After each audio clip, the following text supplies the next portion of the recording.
Singapore एक खुशहाल और पुरअमन मुल्क है जिसने बहुत थोड़े अरसे में बहुत ज़्यादा तरक्की की। आज ये मलेशिया और इंडोनेशिया को भी पीछे छोड़ चुका है। सिंगापुर में 90% से ज़्यादा शहरी अपने ज़ाती घर में रहते हैं। ये मुल्क फीकस आमदनी के एतबार से दुनिया के छोटे मुल्कों में शामिल है। 2014 में सिंगापुर में फीकस मजमूई आमदनी $56,284 रिकॉर्ड की गई थी।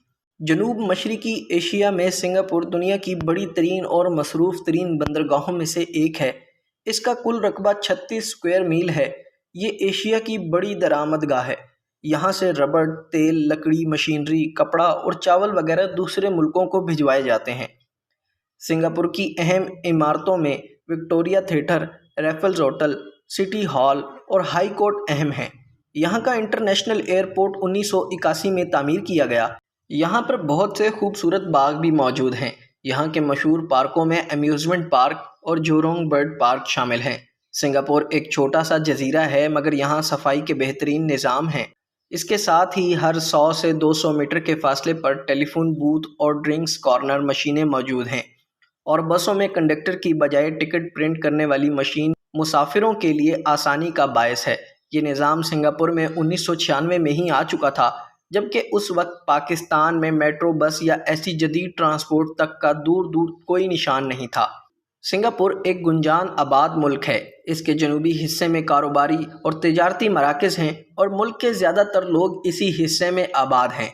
यहाँ की पॉपुलेशन 3 नस्लों पर मुश्तमिल है, जिनमें मलाई नस्ल, चीनी नस्ल और इंडिया के तामिल शामिल हैं, जो 100 साल पहले मजदूरी की तिजारत की गर्ज से यहाँ पर आए थे और यहाँ आबाद हुए थे। सिंगापुर में तकरीबन 3/4 लोग चीनी हैं और मलाई नस्ल में मुस्लिम की तादाद भी अच्छी खासी है।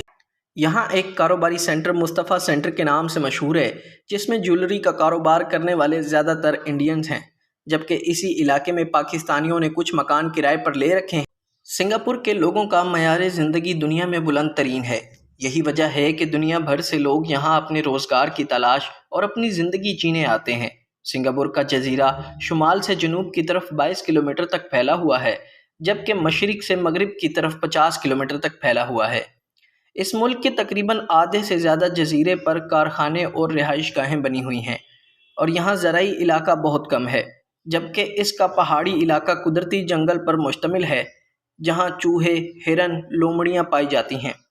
यहाँ पानी की कमी है और पानी की ये कमी मलेशिया से पानी हासिल करके दूर की जाती है।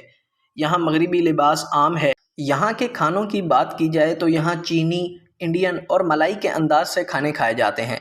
सिंगापुर में ऊंची ऊंची रोशन इमारतें हैं और यहाँ दुनिया के दूसरे मुल्कों से आए हुए सयाहों की बड़ी तादाद देखी जा सकती है। अगर आप सिंगापुर में सैर व सेहत के लिए आना चाहते हैं तो याद रखिए, सिंगापुर एक बहुत महंगा शहर है। ख़ासकर अगर आपका ताल्लुक़ पाकिस्तान से है तो करेंसी के फ़र्क की वजह से ये महंगाई का एहसास और भी ज़्यादा होगा।